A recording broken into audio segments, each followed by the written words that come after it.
Cara gampang ngerjain soal literasi bahasa Inggris untuk SNBT 2023. Mau tahu kayak gimana? Langsung aja kita bahas di video kali ini.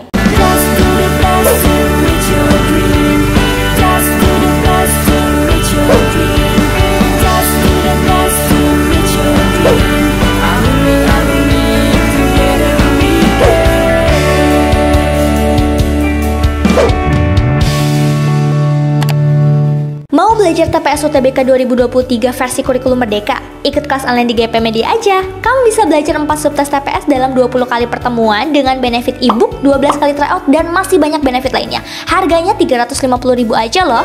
Ayo buruan daftar dan jangan ketinggalan. Kapan lagi kamu bisa ikut tryout UTBK gratis di GP Media kalau bukan sekarang? Siapa aja bisa ikutan loh, jadi jangan sampai ketinggalan. Bagi kalian yang lagi cari tryout UTBK dan ujian mandiri untuk masuk PTN, gak usah bingung karena GP Media menyediakan tryout UTBK dan ujian mandiri untuk beberapa PTN ternama di Indonesia. Mulai dari harga 25.000, kalian sudah dapat ribuan soal prediksi, video pembahasan, dan ada kelas online juga loh. Tunggu apa lagi? Yuk daftar sekarang! Halo semuanya, balik lagi di GP Media Channel. Seperti biasa, kali ini kita bakal bahas lagi soal literasi bahasa Inggris ya, karena teman-teman banyak juga nih yang mau belajar ya. Jadi langsung aja, di sini udah ada beberapa soal dan nanti seperti biasa di akhir ada juga satu latihan soal yang bisa teman-teman kerjain. Oke? Nah, langsung aja nih kita lihat soalnya. Untuk kali ini ada bacaan. Ini bacaannya 2 paragraf ya. Nah, kita langsung lihat nih soal nomor 1 di sini soalnya. What does paragraph 2 inform? Oke, kalau pertanyaannya kayak gini nih ya, ada kata inform. Inform itu sebenarnya dari kata menginformasikan. Jadi, apa sih yang diinformasikan di paragraf 2 gitu. Sama aja kayak kita nyari apa? Kayak nyari topik, cuman topiknya itu topik di paragraf 2. Atau ini juga bisa kita cari dari kalimat utamanya atau inti paragraf 2 itu seperti apa. Nah, coba kita lihat ya, sekarang kita mundur dulu nih. Paragraf 2 itu berarti yang ini ya.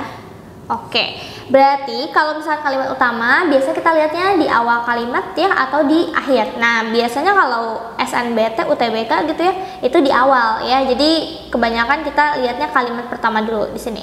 Cloud computing. Teman-teman tahu cloud computing? Cloud itu kalau teman-teman sekarang suka ada apps di HP-nya ada cloud ya. Jadi cloud itu semacam software yang dia tuh bisa untuk menyimpan sesuatu lah. Pokoknya dia punya storage tertentu lah ya programnya. Nah, di sini cloud computing ya can also be cheaper than buying expensive software. Jadi kalau di sini dia bilang komputasi cloud gitu ya, atau mungkin kita bilangnya software cloud ini bisa juga lebih apa? Lebih murah, cheaper. Ini murah ya. Dibandingkan dengan membeli software yang mahal ya. Jadi kalau pakai cloud computing harganya lebih murah. Berarti ini ngomongin tentang apa sih? Kalau dia lebih murah berarti dia ada manfaat yang lebih bagus ya. Dampak yang lebih bagus nih karena dia lebih murah. Berarti kalau kita lihat di sini nih teman-teman ya. Kalau yang nomor 1 kan ini ada kata problems ya. Berarti kita carinya yang positif dulu. Kalau ini udah negatif. Yang mana yang ada kata positifnya? Kalau yang ada kata positifnya itu, nah ini ada nih cheap, terus ini juga ada advantage. Advantage itu artinya keuntungan ya. Keuntungan atau bisa juga manfaat, boleh ya. Kalau yang ini kita nggak ngomongin allows people to work together di sini ya. Jadi bukan yang ini. Ini bisa antara yang D sama yang E. Kalau yang C sama A ini semuanya negatif ya. Ini kayak data security issues, ini ada problems, ini yang negatifnya. Kita cek dulu yang ada positifnya. Sekarang teman-teman, yang satu dia ngomongin murah aja, yang satu ternyata ada keuntungan sama kerugian di sini. Apakah di paragraf 2 juga ngomongin kerugian? Teman-teman lihat di sini deh. Ini pertama ngomongin dia lebih murah, terus yang kedua kalau teman-teman cek di sini, there are however some things that make computer users skeptical. Jadi ini pertamanya dia ngomongin tentang manfaatnya atau keuntungan-keuntungannya dari cloud computing. Tapi setelahnya di beberapa kalimat terakhir dia bilang selain itu juga gitu ya, bagaimanapun juga ada beberapa hal yang bikin pengguna komputer itu merasa skeptis. Skeptis tuh kenapa? Karena itu ada masalah di sini. One big problem. Oke? Jadi ternyata selain dia ngomongin manfaat, dia juga ngomongin kerugiannya seperti apa. Berarti bukan cuma ngomongin chip ya, tapi juga ngomongin kerugian. Jadi jawabannya udah pasti yang E. Harus ada dua-duanya ya di dalam satu paragraf tersebut. Oke? Sekarang kita lihat ke nomor berikutnya. Kalau yang berikutnya nih nomor 2, the most appropriate title for this passage is. Judul ya, judul yang tepat untuk bacaan ini. Nyari judul tuh gimana sih caranya? Caranya ada 2 cara teman-teman. Pertama, kita cari kata yang sering diulang ya atau dibahas ya. Atau bisa juga kita ambil dari topiknya. Nah, kalau tadi sebetulnya topik yang ini di paragraf 2 itu udah kita dapat nih ya. Yang E ini kan bisa lebih gampang nih karena kan dia paragrafnya ada 2 ya. Paragraf 2-nya udah yang ini, sekarang kita cari berarti yang di paragraf 1 ngomongin apa ya.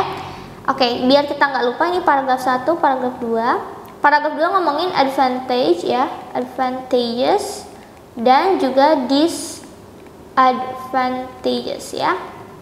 Keuntungan dan kerugian. Sekarang kita lihat paragraf 1 ngomongin apa. Seperti biasa, ini ya, kita lihat kalimat pertamanya. Nah, cloud computing means using software that is installed on the internet.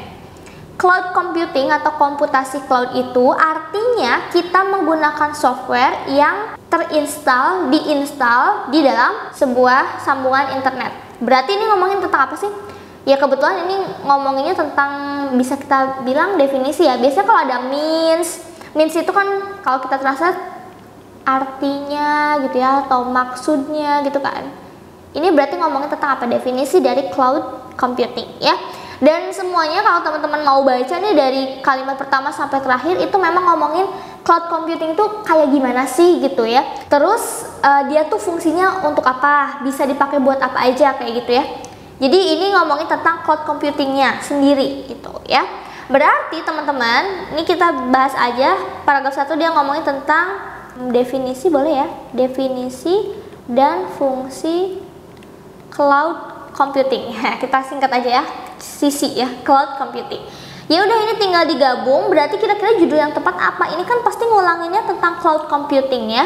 Jadi kalau nggak ada cloud computingnya ya salah gitu ya. Nah, ini semuanya ada cloud computing. Kalau yang A, dia cuma advantages doang, berarti ini salah ya. Terus mana lagi yang salah? Yang E, ini cuma cloud computing doang, kurang lengkap. Teman-teman bisa lihat B, C, D ini agak mirip-mirip, tapi kita bisa cek dari tanda baca atau misalnya dari kata penghubungnya. Di sini kalau misalkan yang B, dia bilang using software on the cloud computation. Kita menggunakan software di dalam komputasi cloud. Coba deh, ini kan definisinya gimana sih tadi? Ini ya, cloud computing itu using software that is installed on the internet. Maksudnya komputasi cloud itu kita menggunakan software dari internet. Kalau ini kita bilangnya menggunakan software dari cloudnya. Salah ya, agak ketuker nih ya pemikirannya. Jadi teman-teman jangan kekecoh, yang ini juga akhirnya salah. Bukan software dalam cloud tapi software dari internet gitu ya. Itu namanya cloud komputasi ya. Yang C juga ini ketukar pemikirannya, using cloud computing on the internet. Kita menggunakan komputasi cloud dari internet. Kebalik ya, softwarenya yang dari internet gitu ya. Jadi ini juga kebalik. Nah, yang betul berarti di sini kalimatnya ya yang D aja. Cloud computing pakai strip using software on the internet. Kenapa ada strip? Karena biasanya kalau strip itu berarti kalimat setelahnya itu membahas tentang kalimat sebelumnya gitu aja ya. Dan kalau kita ngomongin tentang yang D, otomatis yang advantages sama disadvantages itu juga masuk ke situ ya. Nah, itu untuk nomor 2. Oke, sekarang kita lanjut ke nomor berikutnya, nomor 3 dan 4. Nah, di sini nomor 3, which of the following statements is true according to the text? Berarti kita nyari apa? Kalimat yang benar ya dari beberapa opsi di bawah ini ya. Berarti kalau yang benar itu harus cari yang gimana? Sesuai dalam teks ya, tercantum, itu kata kuncinya ya. Jadi kalau misalkan kita ngomongin yang true atau not true itu benar-benar harus ada di teks, nggak boleh dari asumsi kita ya. Kita cek aja dari yang A nih misalnya, many complex programs are available for free on the internet. Jadi banyak program yang kompleks ya, yang rumit gitu tersedia secara gratis di internet. Kata kuncinya teman-teman boleh cari ini nih, kompleks program. Kalau nggak tahu artinya cari aja kata kuncinya ya. Kompleks program itu adanya di mana? Nah, teman-teman ini ada nih di sini di paragraf 2 ya. Kompleks program, ya kan? Boleh teman-teman baca dari kalimat lengkapnya dari pertama nih di sini. Many basic applications on the net are free. Banyak aplikasi dasar sederhana di internet itu yang gratis gitu ya. But you may have to pay to use some of the more complex program. Tapi kamu tuh perlu untuk bayar kalau misalkan mau dapetin program yang kompleks, aplikasi yang rumit. Jadi kalau misalkan di sini dibilangnya free, salah dong ya, harusnya bayar ya kalau untuk yang kompleks, oke? Terus kita lihat yang B sekarang. Cloud computing allows people to work together over long distance. Jadi komputasi cloud itu mengizinkan orang-orang untuk bekerja dalam jarak jauh ya, LDR tuh ya. Oke, boleh teman-teman lihat di sini long distance-nya, atau bisa kita cari people ya, allow people to work. Itu adanya di mana? Itu adanya di sini teman-teman. Paragraf 2 juga di sini. Cloud computing allows people from different parts of the world to work on a project together. Apa tuh artinya? Komputasi cloud itu mengizinkan orang-orang dari berbagai belahan dunia gitu lah ya, dari berbagai penjuru dunia untuk bekerja dalam proyek yang sama, bersama-sama. Berarti kalau dari berbagai penjuru artinya bisa dong ya long distance ya, dari jarak jauh. Oke, berarti jawabannya yang B itu benar ya, yang true. Berarti jawabannya ini udah pasti yang B ya. Kalau yang C salahnya di mana? Di sini dia bilang keamanan data itu terjamin ketika kita itu menyimpan data di cloud computing. Kalau ngomongin security, di sini teman-teman bisa cek paragraf 2 juga. Di sini nih ya, users are also worried that they might lose their data on other computers. Jadi sebagai pengguna kita tuh khawatir kalau datanya bisa kemungkinan hilang di komputer. Berarti ketika kita nge-save di cloud ini, keamanan datanya gimana? Tidak terjamin ya. Jadi guaranteed-nya di sini salah ya. Terus kalau yang D salahnya, company must have an advanced computers. Perusahaan itu harus punya komputer yang canggih gitu ya, yang bagus banget, yang baru banget, supaya bisa menggunakan cloud computing. Apakah komputernya harus bagus? Teman-teman bisa cek di sini, ada di paragraf 2 juga ya. Di sini nih, companies do not have to buy expensive software license for all their workers. Jadi perusahaan nggak harus punya lisensi software yang mahal. Terus mereka juga nggak harus nih punya komputer yang lebih bagus atau lebih powerful kalau di sini ya. Karena katanya di sini cuman butuh apa? Simple web browser aja. Jadi ini tuh sebenarnya sederhana. Jadi nggak perlu komputer yang terlalu canggih. Artinya advance-nya di sini, must have-nya ini salah ya, tidak harus. Oke. Terus yang E salahnya ya tadi nih, computingnya ini katanya software license-nya itu expensive. Salah, harusnya tadi apa? Cheap ya, murah. Oke, itu ya kesalahannya teman-teman. Jadi jawabannya untuk nomor 3 yang benar itu yang B. Oke.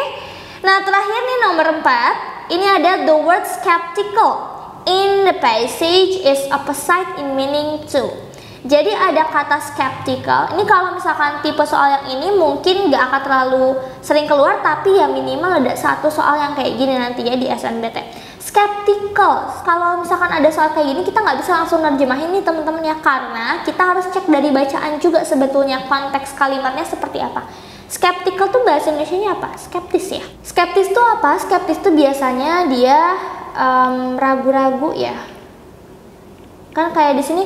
Coba lihat deh kalimatnya tadi yang ada skeptical ini, ya kan?